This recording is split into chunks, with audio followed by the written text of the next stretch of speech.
more of arguments why gender equality is important, and gender equality is important for sustainable development. And the second part, actually, I am going to talk about giving you what is the status and what has been the progress.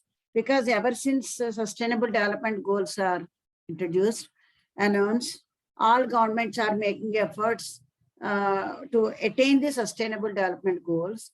And as you see, attaining gender equality is one of the sustainable development goals. That is goal number 5. I think I should put it in slideshow mode.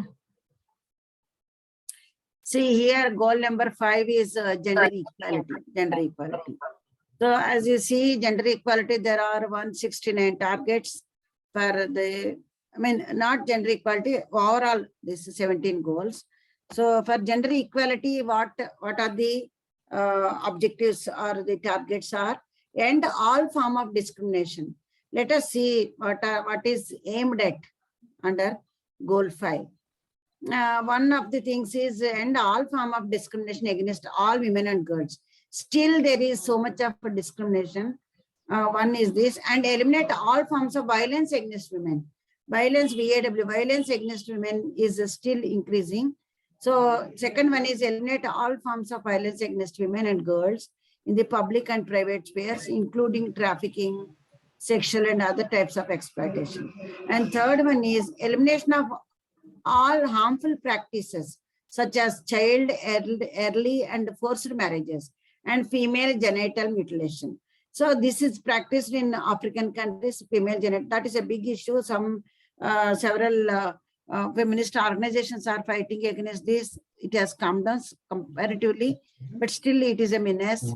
And recognize and value unpaid care and domestic work through the provision of public services, infrastructure and social protection policies, and the promotion of shared responsibility within the household and the family as nationally appropriate. And ensure women's full and effective participation and equal opportunities for leadership at all levels of decision making in political, economic and public life. See here, here recognize and value unpaid care and domestic work. See why it is important, why we have to value the domestic and unpaid work. Because generally, generally in the sense in patriarchal society, females' responsibility is taking care of the house. And in a narrow sense, some people argue that why women do with their love and affection, why it has to be valued. It is not like that. It is not that you attribute everything to love and affection and the responsibilities, but this unpaid work has so much of contribution, and unless until this unpaid work is valued, you don't know how much of work is being, it's not just for the sake of understanding how much work is done. It has a policy relevance, because if the services are to be provided by the government, or if services are to be provided by the local administration, what services are to be provided so that the unpaid work will be less. See, for example, if you don't look at the what work is unpaid work, you don't know what kind of interventions are to be made. So that is one reason. And also second reason is for valuing how much it is contributing. So that is also one of the goals, that is recognize and value unpaid care and ensure women's full and effective participation. And the other objective is ensure universal access to sexual and reproductive health and reproductive rights. This is also very important target. And the third one, next one is undertake reforms to give women equal rights to economic resources, as well as access to ownership and control over land and other forms of property, financial services, inheritance and natural resources in accordance with national law. See, in some of the states, girls also have equal access. Our girls also have equal right in ancestral property. But in reality, not many women are exercising this. So, and enhance the use of enabling technology. Enhance the use of enabling technology, in particular information communication technology, to promote empowerment of women. That is also one of the targets. And next one is adopt and strengthen sound policies and enforceable legislation for the promotion of gender equality and the empowerment of all women and girls at all levels. So these are some of the targets which are meant in, which are proclaimed in what is called under goal number 5. So goal number 5 is attaining gender equality. What is to be done? What and all is to be done by the countries in order to attain the gender equality? So these are some of the things, and based on this, several countries have brought in several legislation for policy changes for ensuring equal opportunity and providing equal access to ownership and providing access to financial services, all our micro credit programs and all, and empowerment, and all these are as part of attaining the gender equality to attain the sustainable development goal of 5. So now let us see, with all these things, what is happening, gender gap in India and across the globe. Even now also many people argue, so many girls are working, and in universities and colleges, you have equal number of boys and girls. So, but in reality, those who are able to get into job, only few of them. It is not even 5% of the total girls who get educated. So part of it is due to the cultural practices, part of it is due to our patriarchal society, and part of it is due to lack of supporting services. So if a girl has to go to work, we need supporting services, but they are lacking. So now let us understand what are the gender gaps in India and across the globe, and where India stands in terms of gender gap or filling the gender gap. See, as somebody mentioned, there is a decline in sex ratio. This sex ratio is about how many girls are there per 1,000 boys, how many girls are there. So there used to be 972 girls, females per 1,000 males. Whereas it slowly it came down to 930, and slowly after 2001 it started increasing. See, what it means is, as I told you, technology is used against the birth of a girl child. So due to social constraints, it's not because of anything else, it is only because of our patriarchal norms, and girls have to be given dowry, they have to be educated, all sorts of things. So girl child is considered as a burden and they are eliminated. So that led to what is called the decline in sex ratio. And this is the latest thing that I found, this PEW Research Center. So they have estimated the sex ratio at birth, or the number of male births per 1,000 female here, per 100. So how many male births per 100 female births? So here, actually, approximately, naturally, there should be 105 boys for every 100 girls born. Then we can say that, without any interventions, without any kind of female infanticide and all, there should have been 105 boys, approximate nature 105 boys for every 105 boys for every 100 females. But what happened is, it has increased. The sex ratio at birth has been moving towards balance. Now it is slowly getting into 105. But at one point of time, there are 110 boys for 100 females, 100 girls. See, naturally, there should have been, if there are 100 girls, 105 boys should be there. That is naturally, it is estimated. But what happened is, it has increased.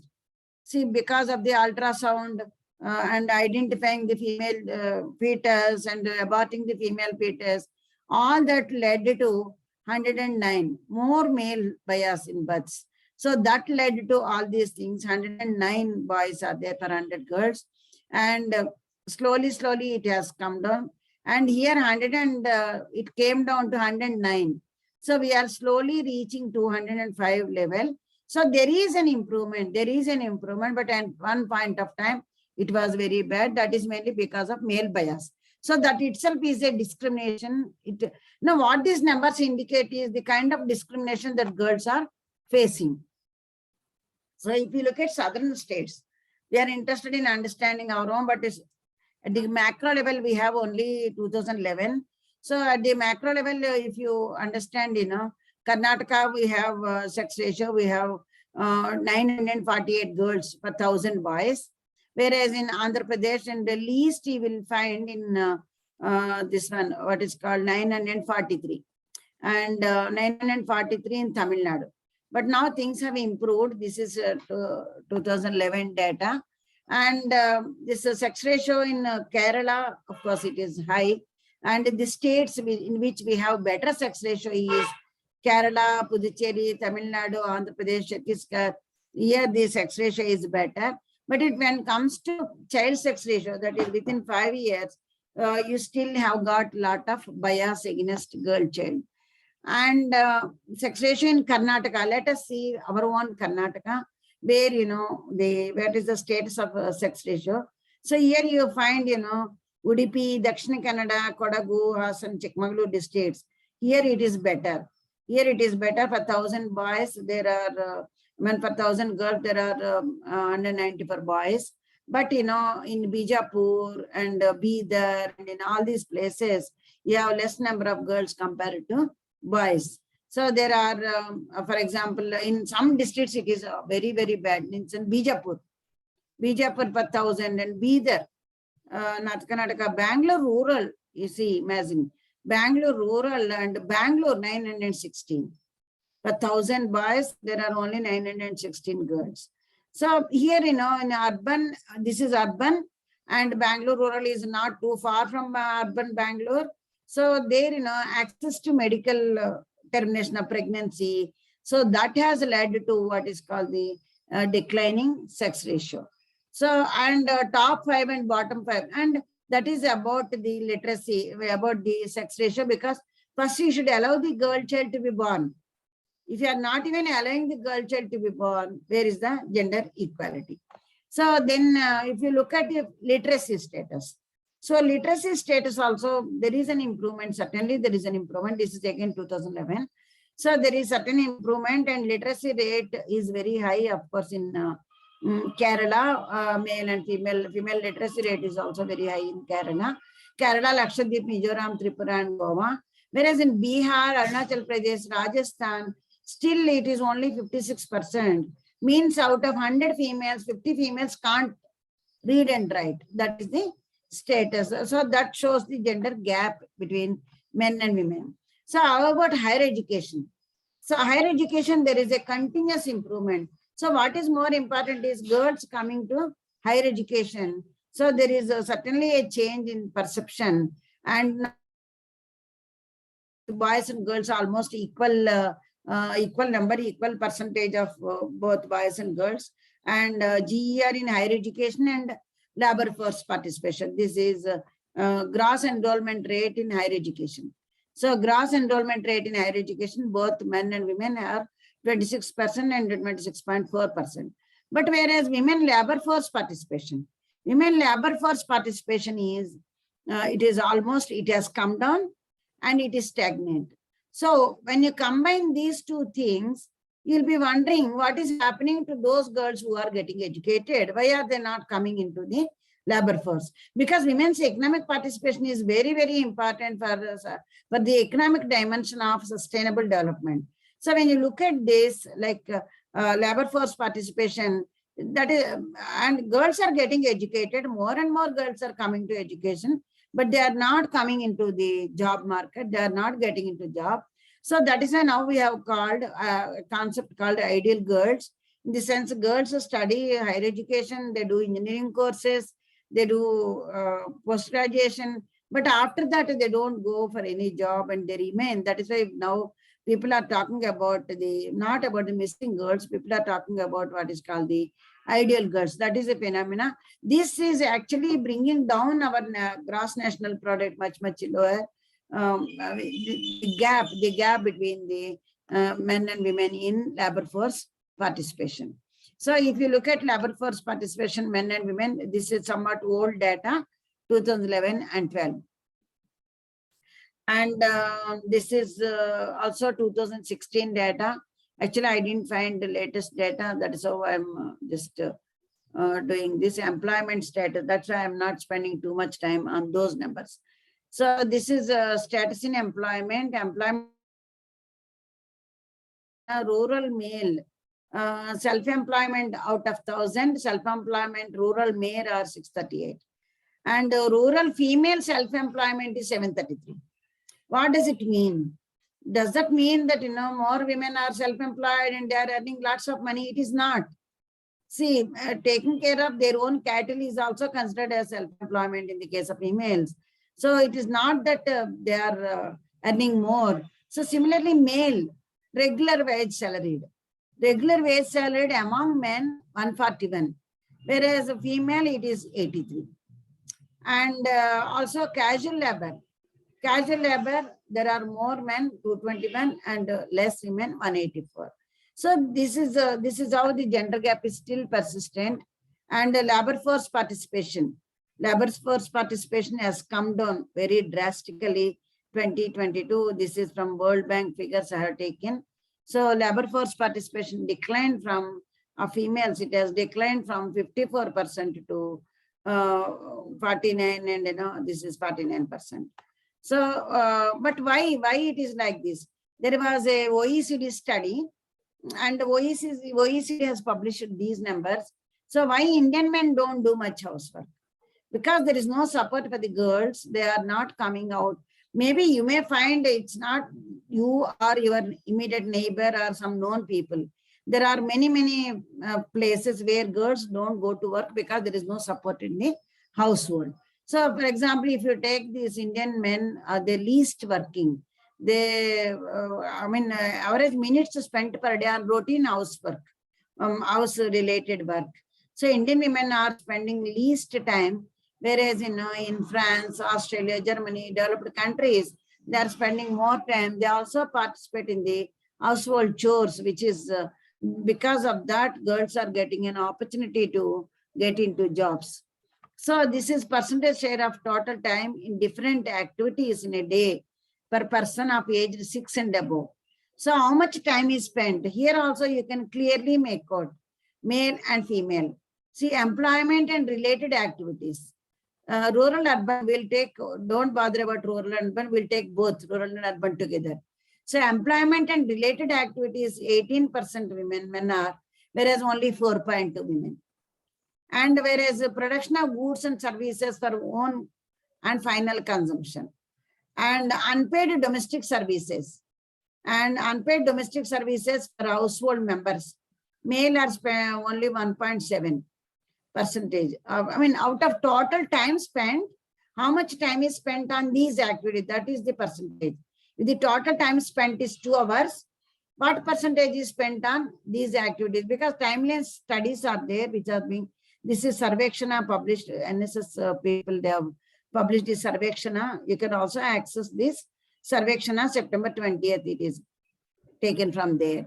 So similarly, unpaid caregiving services.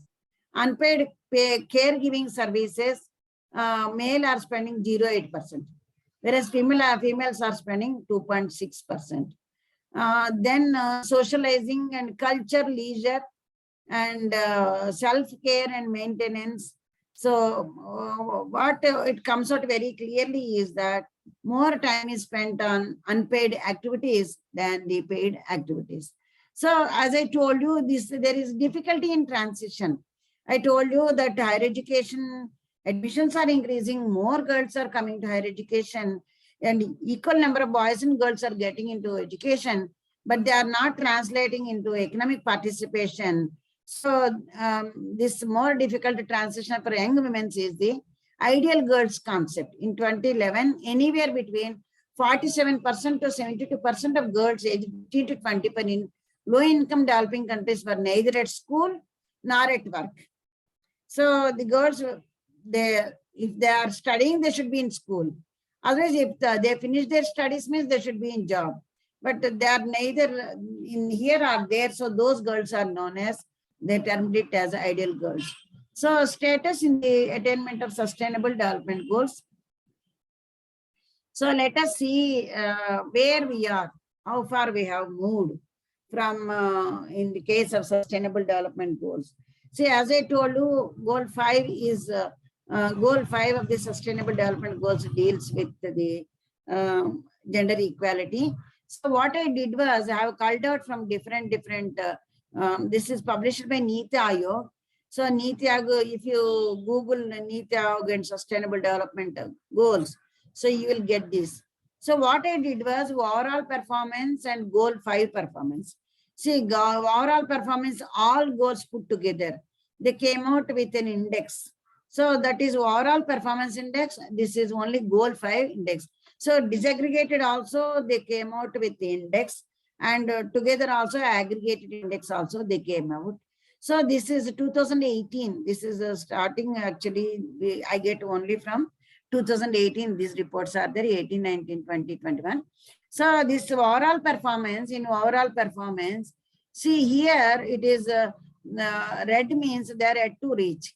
So, and here blue means, it's not very clear, but what it means is, here you can see front runners and achievers and aspirants and performance. Yellow color means performing well, and red color means aspirants, less than 40%. So here also, red color means less than, you see here, less than 40%. Almost all states are in red. All states were in red in terms of gender equality, attainment of gender equality. So, but whereas in general performance, general indicators, only few, Assam, Bihar, and Uttar Pradesh are in red. All other states, they have reached some extent. To some extent, this is 50% mark, and they have attained to some extent. They have achieved. Overall performance is in some states. Only 3 states it is in red, means they are not achieved. But whereas in case of gender performance, many states are in red. So many states are in red. Not only these 3, but also many states are in red. That shows the poor attainment in terms of gender equality. So similarly, in 2019 situation. So even in 2019, see here also all these states are in red. And even 2019 also, many of the states are in red. Only Jammu Kashmir and Ladakh. Jammu Kashmir and Ladakh, they are known as performers. Performers means 50 to 64%. These are performers. But here also, like Himachal Pradesh and Kerala. Himachal Pradesh and Kerala, these also are performers. But all other are in aspirants. See here, this is legend is given, aspirants. So 0 to 49. So they are still yet to reach the at least 50% mark. They are less than 50%, less than 50% mark. But whereas in overall performance, many states have many states are performers and also front runners. See, these are front runners. No, there is no achieved, completely achieved. We don't have anybody, any state. But whereas these are front runners. Say, for example, Kerala and Himachal Pradesh, Andhra Pradesh, Tamil Nadu, Telangana, and this one, Goa. So these states, they are performers, and you don't find any red here because this is all other, everything together. But when it comes to goal 5, you will find still so many states are in red. So many states have to fill the gap so much. So is there any improvement? This is 19 and this is 2021. So by 2021, actually there is some improvement. Some states have attained, some states have come to this one performing state they came, and the red numbers have come down. So compared to this one, see here, so many states are in red. So many states are less than 50% achieved. But whereas in only in these states, less than 50% is achieved. For example, Gujarat and Nagaland and some Orissa and Rajasthan and some of these states. Karnataka is in yellow zone, so where it is achieved more than 50%. But there is a reduction in the number of states in red by the time we came to 2021. See, this also clearly gives about how it has performed over a period of time. So goal 5, only in terms of goal 5. So in terms of goal 5, that is gender equality, all states are in red except Kerala and here I think Northeast some state. But whereas by 1920, the yellow color has increased, performers have increased. Here some 3 states and here 1 state. So performers 1, 2, 3, 4 states. Here 3 states and here 1 state. But whereas when it comes to 2021, and front runners also increased. Front runners 3 states have become, and whereas performers also have increased. So aspirants has come down. Here all these red color is aspirants, they are at to reach 50%. But whereas 2021, you still have got only some patches where they are to be aspiring or they are to attain the even 50% mark. So this is how actually in the goal or sustainable development goal of 5. So this is how our states are performing. Still we have a long way to go. In 2021, still you have got so many states which are yet to perform, which are yet to attain even 50% of the gender equality. So if you look at global scenario, you see this is a top 10 performance. So top 10 performers, Iceland and Norway, there score is 100, close to 100 means reduce the gender gap. Away from 1 means there is more gap. So when there is no gap means score will be 1. So close to 1 means there is no gap. For example, Iceland, it is 0.85, very less. But whereas Namibia and 0.78. So we will see where we stand among our neighbors. So this is South Asia. South Asia, this is 2018 numbers. So in South Asia, we have to compare ourselves with our neighbors rather than comparing ourselves with US and UK. So if you look at Bangladesh, Sri Lanka, see, I had been to some of these places and there also they have sun preference, and even in China, this Asian culture is almost something like that. So we will, if we compare this, you see the score. Score Bangladesh is 0.772, and that is the highest. And next to Sri Lanka, Nepal, above us, there are 3 countries. So this is in 2018, above us, 3 countries are there. This is Rwanda and all these things. Let us bother about our neighbors. So among these things, we are in the 4th position, but that is in 2018. So gender gap index, how it has changed, there is not much difference in the gender gap. So this is Indian scenario. Slowly it has come down, but not really great drastic changes.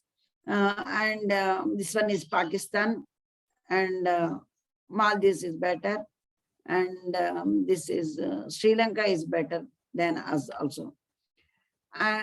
So where the industrial artificial intelligence and industry AI and gender gap.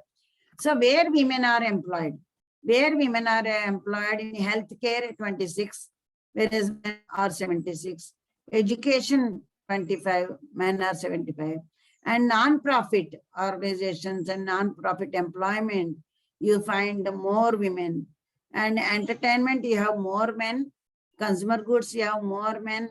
In everywhere you find more men are employed, and that means there is participation is more of men. So this is gender gap. As I told you, World Economic Forum, every year they produce a gender gap report. So in this gender gap report, they look at 4 major categories. Of course, there are indicators and they arrive at the index, but 4 major things are, that is, one is economic participation and opportunity, and second one is educational attainment, health and survival, and political empowerment. In all these 4 dimensions, what is the gender gap? So in economic participation, you see, you'll find how many men are there in assured jobs are organized, and what kind of laws are there for encouraging more girls into work. All those indicators are there. So based on all those indicators, they arrive at the index. So all these 4 dimensions. So global gender gap index is one. So it contains all these 4. So this disaggregated analysis is important. Why? Because this tells us where we are lagging, where we have more gender gap, in which dimension we have more gender gap. See, for example, in 2006 and 2029. So to the economic participation and opportunity, 2006 we are 0.39, so low. And in 2020, it has not increased. It is still 0.354. It has come down, in fact, economic participation. That is what our ideal girls are. So economic participation is so very low in case of women.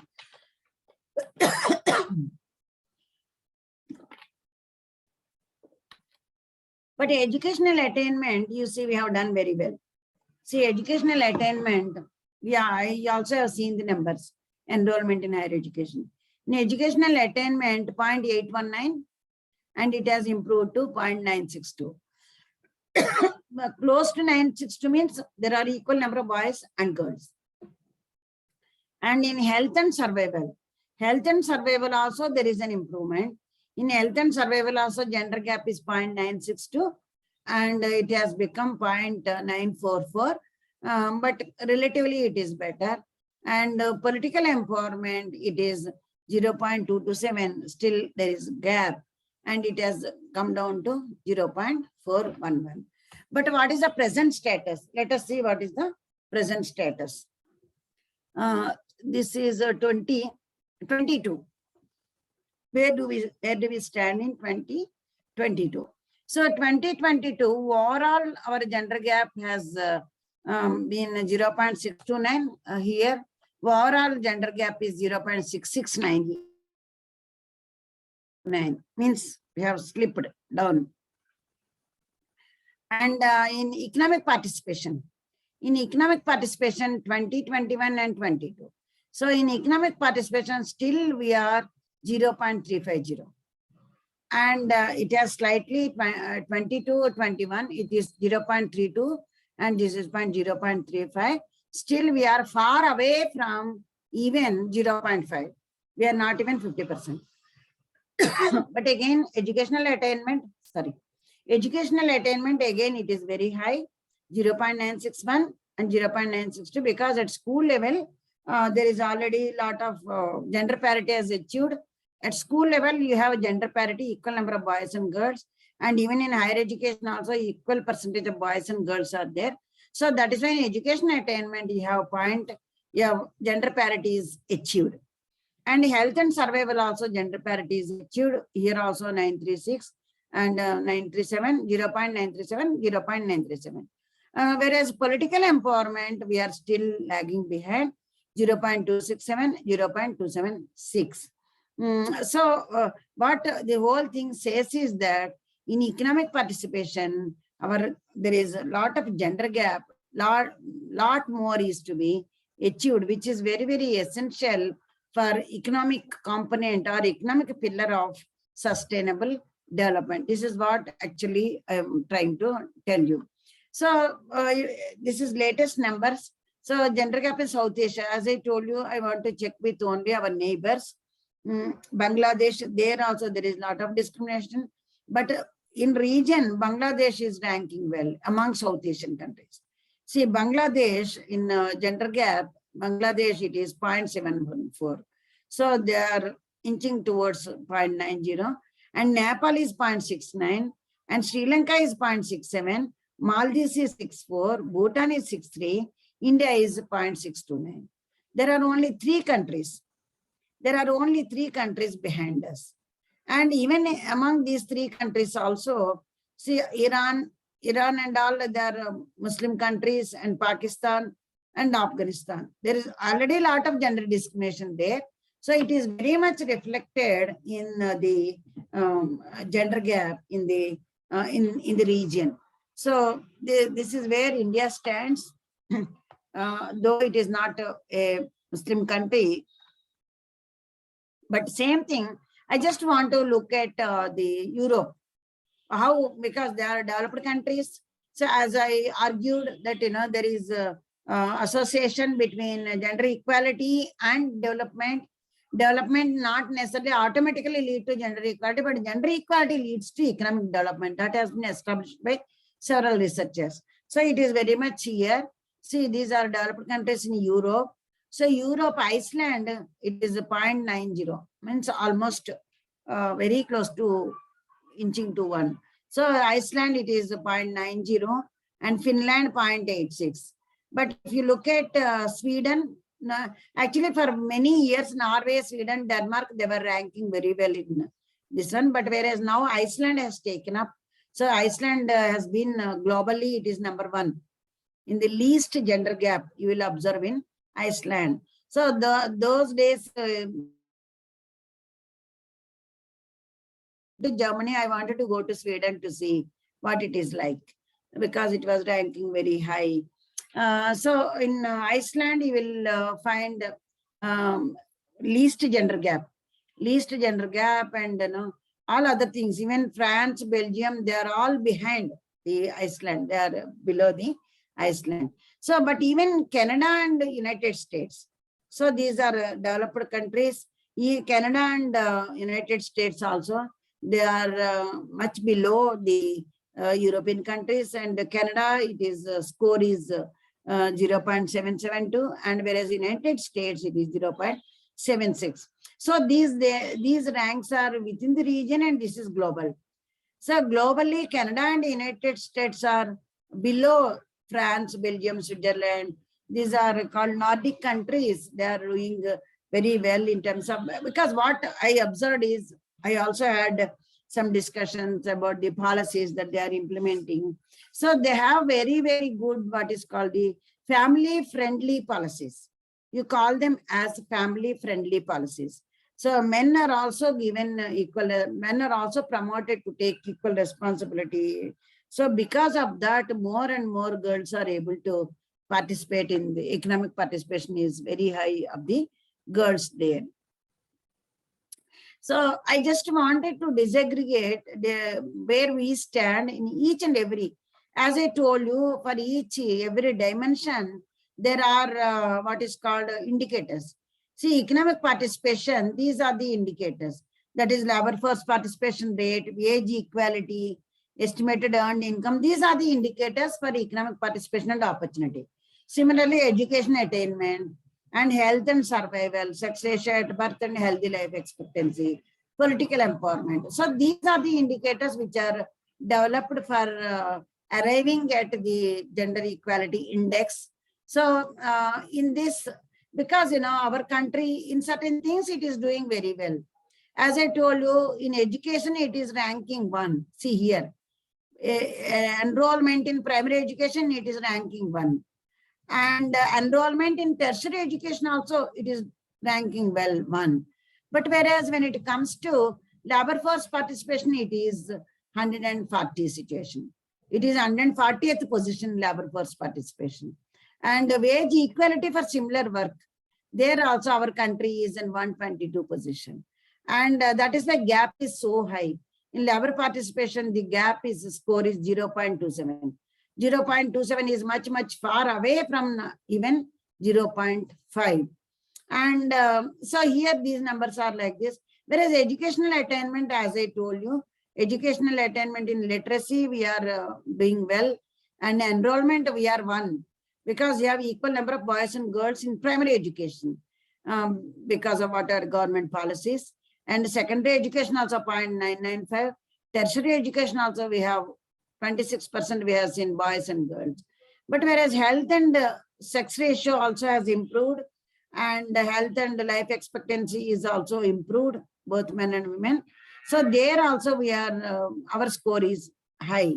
But whereas political empowerment and women in parliament and women in ministerial positions, years with female and male head of the state.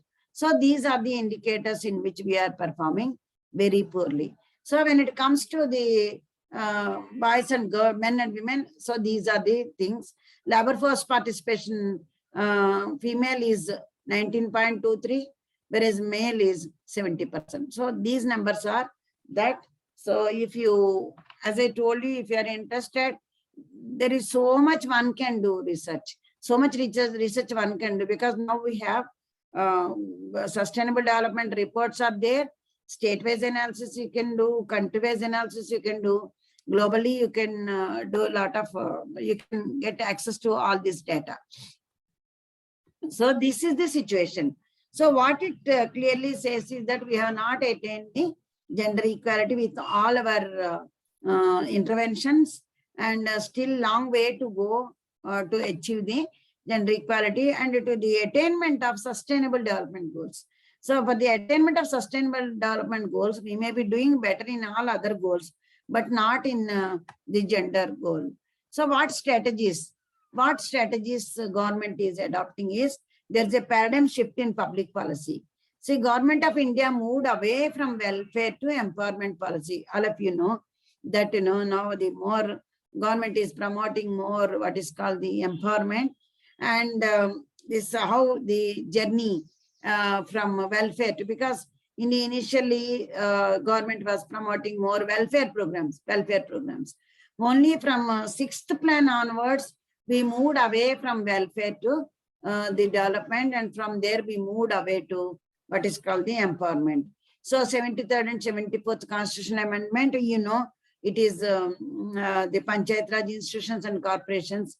Government of India has given, first started with 33%, and then of course now several states they have given 50%. So that is how actually we moved from the welfareist policies to empowerment. So National Mission for Empowerment of Women was launched, and Karnataka also there is a empowerment policy that has been released. So, and we are also following what is called a gender budgeting. So as I told you, this is about the 3 types of gender equality strategies. So gender equality strategies is tinkering. I told you about this, tinkering, tailoring, and also the transformation. So gender mainstreaming strategy is being adopted by Government of India.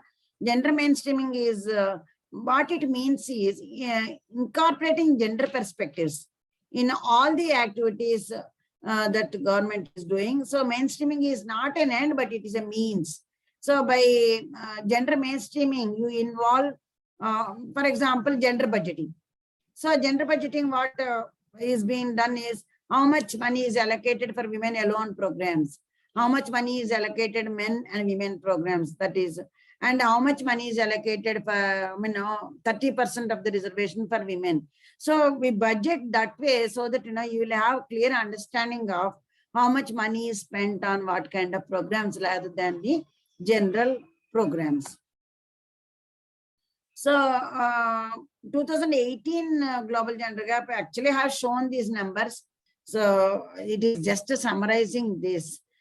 So world has closed 68% of the gender gap, and it will take 108 years. 2018, they have estimated that it will take 108 more years to close the overall gender gap, and 202 years to bring about parity on the workplace. See, what we have seen is, workplace, there is more disparity. So to close the gender disparity in workplace, we need 202 years. That's what Global Gender Gap Report has estimated in 2018. But recent report, somewhere I have seen that it has come down slightly because things have improved. Now it is not 202 years, but still it is above 100 years we need to reduce the gender gap. So of course, Iceland has closed more than 85%. And as I told you, Nordic countries, Norway, Sweden, Denmark, they are doing very well. And G20 countries also I have shown you. But actually US and Canada are much below the this one. So this is what clearly Europe, maybe if you go to US, you may make a lot of money, but there is no work-life balance. I've seen both Europe and USA. So you will be earning a lot of money, but there is no work-life balance. Whereas in Europe, you have better family-friendly policies. So where, the policies which will help both men also involved in bringing up of the children. So bottom line is ultimately what I'm trying to tell by showing all these things is that still there is a lot of gender gap, and we ourselves can see that if you look at the states in Karnataka, or if you look at the if you look at districts in Karnataka, if you look at states in all over India, still you will find that there is a lot of gender gap which needs to be. So our policies are having limited impact because our cultural practices are much more strong, and it is not very easy to change the cultural practices which are for age they are there. But what is more important is educating girls. Educating girls is very, very important, because by educating girls, they will develop the what is called the rationality to question the gender norms. Actually, some people are talking about because of this, it is leading to what is called greater divorces, increase in divorce, and girls ascertaining their position. All these things we hear, and lot of suicides and all. But I personally feel that we are in transition, and many more, like now there is girls have increased their enrollment in higher education. There is more enrollment of girls. So it will, now the present status is what is called it is a transition state. And in this transition, there is every possibility of the transition is not very smooth. Recently, I had been to UK, and I was talking about, and many women of much older to me also, they never thought that there was nothing like as soon as you get educated, you get married. Not like that. So you get educated and make use of your education. And then it's not just only to contribute for the family. It's not even that. So it is because you're educated, and it has to be, this education has to be utilized for exercising your opportunities. So, but in India, it is not like that. Even now, when you find girls doing engineering and medicine, some of these girls, they stay back because it is not the marriage is the priority. I'm not advocating that marriage should not be there, girls should not get married. I'm not talking about that. But what is important is again, when we come to Amartya Sen's concept of choices. So how Sen depends development as increasing choices. So if development is taking place, it should give more choices to both men and women. So, but if there are less choices for women, it is not a development, it is not a sustainable development. So when more choices are given, more opportunities are provided, and things will change. I'm very, very optimistic that, once we cross, and many girls like those who are sitting in this session also. So they are the next generation who are exposed to, there is nothing like our generation. We never used to question because we were thinking that questioning is wrong. But it is not. You forget that you are also a human being. You forget that you are also a human being, and you also have your aspirations. So nothing wrong. But the only thing is, men mindset should also change to accept the change. So that is where actually the conflict is coming. I think it will soon it will change. So now actually in the process of discussion, we will talk more about the gender status. So now I would request all of you to interact. I didn't bombard too much with data in this particular session. What I wanted to try to impress upon you is that still long way to go, and 1 minute, yeah. And still you find there is so much of gender gap, and especially in economic participation. So what needs to be done? I want you people to react or suggest or think. I'm not asking you whether gender equality is to be achieved or not. We know gender equality, there is no second thought about it. It is important to have gender equality. But why are we not able to do this? Should we have to question the culture or anything else? Why?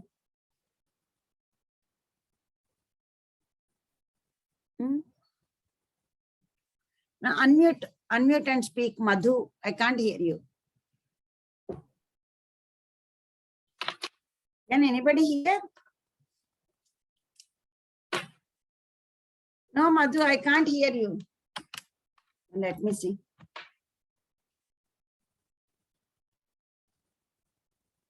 Madhu, tell me. I'm not able to hear. Can anybody hear? No, ma'am. You're also not able. Tell me, tell him that he can't hear. I was thinking only I can't hear. Yeah, Madhu, tell. Did you unmute? I think he is unmuted. Ma'am, please unmute. Mine is unmute. Yeah. He has to unmute.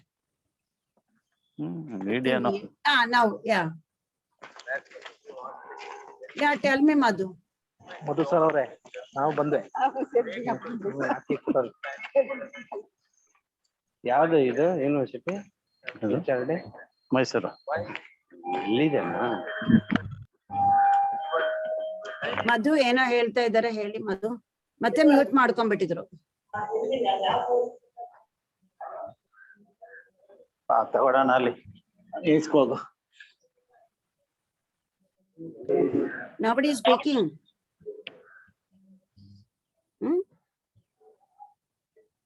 Now I expect some interaction because this is not like any other topic.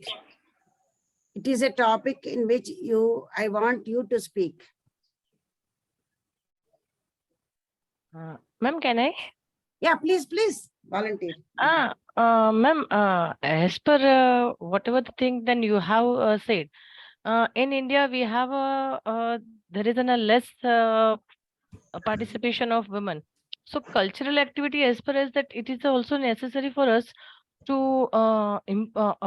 create the awareness that why the woman participation and gender inequality is having in economy. So how we have to reduce the inequality between men and women. So it can be possible to provide such type of awareness program. Number of programs that government have started. Government have also started various types of policy that Beti Padhao, Beti. Then after that, it is the ratio of women participation is not more in somehow due to some other. So it can be possible that we can go for some awareness activities or to provide such type of activity in mainly the remote area or the orthodox sector of I request others to mute when she is speaking. Then she is back. No cross talking. Let her complete. Some area of our economy where Sir, ದಯವಿಟ್ಟು mute ಮಾಡ್ಕೊಳ್ಳಿ ಮಾತಾಡ್ತಾ ಇರೋರು.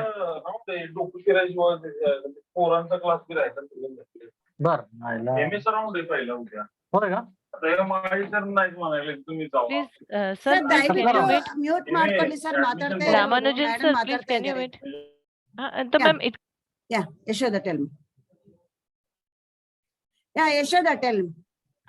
Thus, in some area of our economy, that some orthodox methodologies are also there.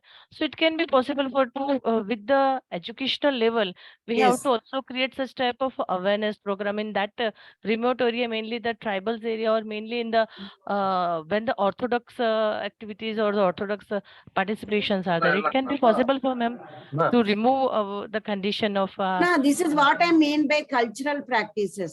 Not culture. It is our cultural practices, our traditions, and because that is patriarchal. Yeah, it is purely patriarchal system. So patriarchal system, these things systematically there is segregation of women from productive activities.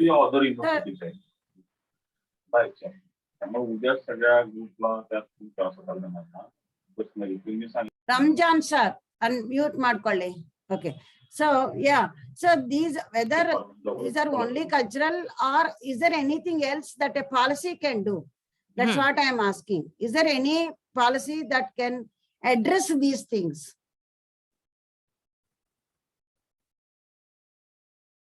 Are there any policies that can address these things? Or we have to live with this? Why men are not talking? Yeah. Madam Madhu? speaking. Yeah. ಕೇಳಿಸ್ತಾ Madhu. ಇದೆಯಾ ನಿಮಗೆ? Yeah. ಕೇಳಿಸ್ತಾ ಇದೆ. ಅದೇ ಇದು ಪಾಲಿಸಿಗಳ ಕಡೆಯಿಂದ ಮಾಡ್ತೀವಿ ಅಂತಂದ್ರೆ ಅದು ಆಕ್ಚುಲಿ ಅಚೀವ್ ಆಗ್ತಕ್ಕಂಥದ್ದು ಕಷ್ಟ ಇದೆ. ಬಟ್ ಅದೇ cultural practice what you said ನಾವು ಯಾವಾಗ ಒಬ್ಬ men is ready to give the freedom to our daughter, to his daughter or to his wife, so even he face lot of blame from the society. So he is not controlling Yes, that is what exactly. So our practices actually the big barrier to the to gender equity actually. Yes. So first of all, even women society is not ready to receive or not ready to accept the equity. So ಏನಾದ್ರು ಒಬ್ರು ಸ್ವಲ್ಪ ಓದಿರ್ತಕ್ಕಂಥವ್ರು ಅವರ ಒಂದು ಏನು ಬಟ್ಟೆ ಹಾಕೊಳ್ತಕ್ಕಂಥ ರೀತಿ ಇರ್ಬೋದು, ಅಥವಾ ಅವರು ಹೋಗ್ತಕ್ಕಂಥ ಪ್ಲೇಸಸ್ ಇರ್ಬೋದು, ಅಥವಾ ಅವ್ರು ಮಾತಾಡ್ತಕ್ಕಂಥ ವಿಧಾನ ಇರ್ಬೋದು, ಅಥವಾ ಏನಾದ್ರೂ ರಿಲಿಜಿಯಸ್ ಪ್ರಾಕ್ಟೀಸಸ್ ಅವ್ರು ಫಾಲೋ ಮಾಡ್ತಕ್ಕಂಥದ್ದು ಇರ್ಬೋದು, ಅದನ್ನ ಪ್ರಾಪರ್ ಆಗಿ ರಿಸೀವ್ ಮಾಡ್ಕೊಳ್ಲಿಕ್ಕೆ ಆಗ್ತಾ ಇಲ್ಲ. Actually still we are not ready ಅದನ್ನ receive ಮಾಡ್ಕೊಳ್ಲಿಕ್ಕೆ. That means men are to be sensitized more than women. Men also need to be sensitized. ಆದ್ರೆ ಆತರ ರೆಡಿ ಇರ್ತಕ್ಕಂಥವ್ರನ್ನು ಕೂಡ ಒಪ್ಕೊಳ್ಳಿಕ್ಕೆ ಆಗ್ತಾ ಇಲ್ಲ ಅಂತಂದಾಗ ಒಂದು ಕಡೆಯಿಂದ ಸೊ ಒಂದು ಅಂದ್ರೆ ಈಗ ನಾನು not blaming entire women society actually all the women are. I understand, because that is what I mean by gender roles. Man means man should be controlling woman. Ma'am, can you translate it what he said? That's what, he is talking about our culture. See, man is expected to be controlling his wife. If a female is going to job, so all other people will tell that, oh, this man is not having control over his wife. Okay. That is the dominant power of the, that is the role of, assigned to man, because in our patriarchal society, man is the authority. Man only should control. Man is not controlling. People talk about that, this man is not controlling. So to exercise that, man will be preventing women from going for work. So it is true. That is what, these gender roles are given by society, like you and me. Yeah. Tell me, Yashoda. Then, ma'am, we have started the literacy level of women, but as well that we have to also start not only for the child but the adult woman also. Through that they will understand what are the importance of the education and what are the importance, that only the marriage is not only the Ultimate. only part, but then another activities and other participation can be also done by a woman. So it can be possible that we have to go for the adult education mainly for the women. No, actually, to some extent, there is change. Like earlier, when a female is driving a scooter, means everybody used to look at it. Now it is not. Now everybody knows that female also can drive a scooter. Female also can drive a car. So that much acceptance has come about. And similarly, the acceptance is that women also can go and work outside and take care of home. So that also, to some extent, there is a change has taken place. So it is slowly taking place. But what are the supporting services that are needed? Men are not responding, many. Yeah. What policy interventions are needed? So more of gender sensitization program are required, no, ma'am? For men. Men or women? For both of them. So that they can, we can try to bring the parity. Yes. Simply a policy is one-sided. That needs to be inculcated among men also. See, when we are talking about in gender studies, we talk about practical needs and strategic needs. There is a classification of practical needs and strategic needs. Practical needs is, okay, practically you need, like, to go to office, you need a cycle if it is far. Yeah, to go to this one you need, and to leave a child at home, you need somebody to take care of it. See, many a time why more girls don't come into, maybe men are sensitized. Yes, he has no problem for his wife to go to work. She is also interested in going for work, but there is nobody to take care of. So my argument is where policy investments, where the government investment should go is investment should go in supporting, in providing supporting services. It can happen at the policy level if we have that vision, if we want to encourage more girls to get into, like it's not necessary that you have to support till the end. I mean, till the child becomes some big, at least initially for 1 year, when you have a child of 1 year child, so some child allowance and such kind of, then she can employ a servant maid, pay amount and take care of the baby, then she can also come into work. Actually, some policies are government has introduced. For example, fellowships, research fellowships. Research fellowships, they have increased the age limit for girls compared to boys, because girls have the biological necessity of producing a baby and take a leave for 1 year. So now there is in the science streams, DST and even ICSSR also. So they are giving more time for girls, and they are also giving age relaxation for girls. So those kind of interventions are needed for more girls to come into the public domain. Do you agree? Or I want men also to respond to this. Yes, ma'am. Whether these policies work or not in India.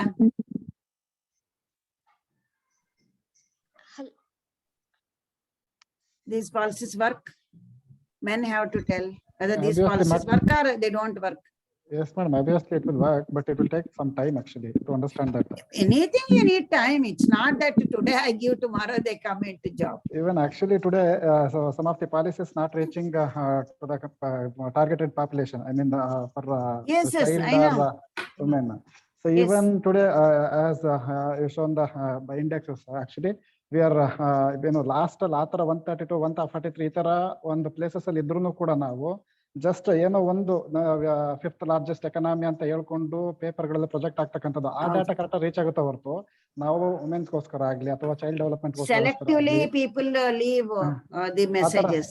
ಆದ್ರೆ ಆ ತರದ message ತುಂಬಾ ಜನಗಳಿಗೆ reach ಆಗ್ತಾ ಇಲ್ಲ actually. So ಅಲ್ಲಿ ಅವರಿಗೆ ಆ ಪ್ರೋಗ್ರಾಮ್ಸ್ ಇವನ್ ನಮಗೆ ಏನು ಚೈಲ್ಡ್ ಡೆವಲಪ್ಮೆಂಟ್ ಅಂಡ್ ಏನು women and child development department ಏನಿದೆಯೋ ಆ ಡಿಪಾರ್ಟ್ಮೆಂಟ್ ಅಲ್ಲಿ ಇರ್ತಕ್ಕಂಥ ಪ್ರೋಗ್ರಾಮ್ಗಳು ಅವ್ರಿಗೆ ಕರೆಕ್ಟ್ ರೀಚ್ ಆಗ್ತಾ ಇಲ್ಲ.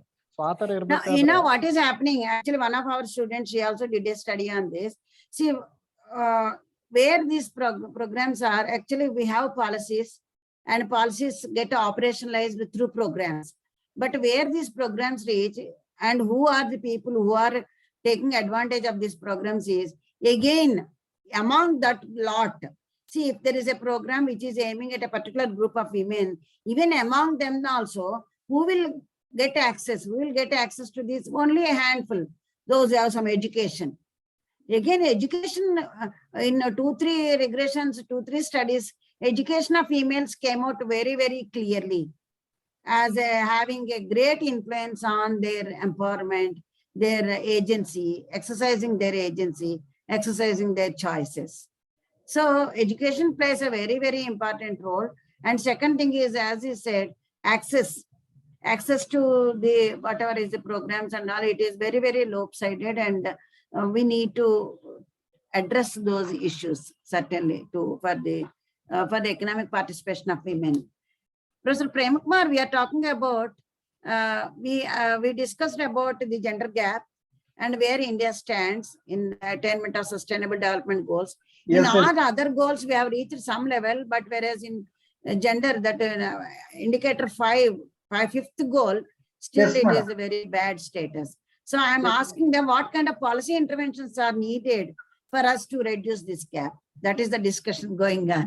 Yes, madam, I heard. Yes, you have explained in education participation, we have very good gender index. Whereas in participation in the workplace and other political events, the participation is very less.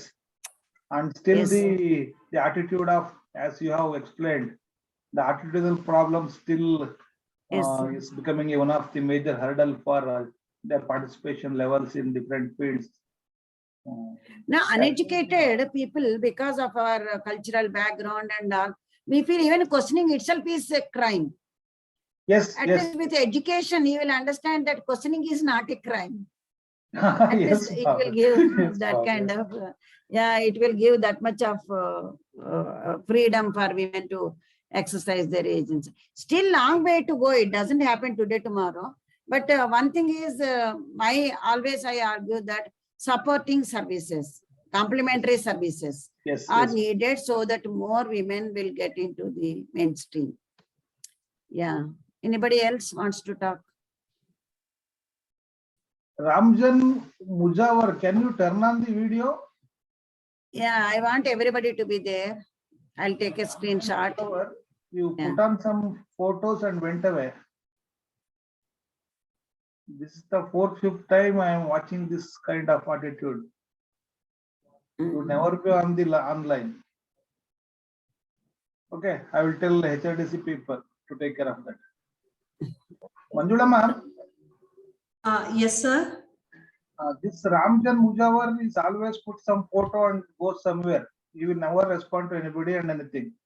So we Take give care of that, ma'am. sir. Still they are following that what to do, sir. Yeah. Just you tell him Yeah. some Okay. instruction. You should be on online, you know. Yeah. Okay, sir. You should not put some photo and go somewhere else. Yes. Sir. Yes. Hmm. So anybody else?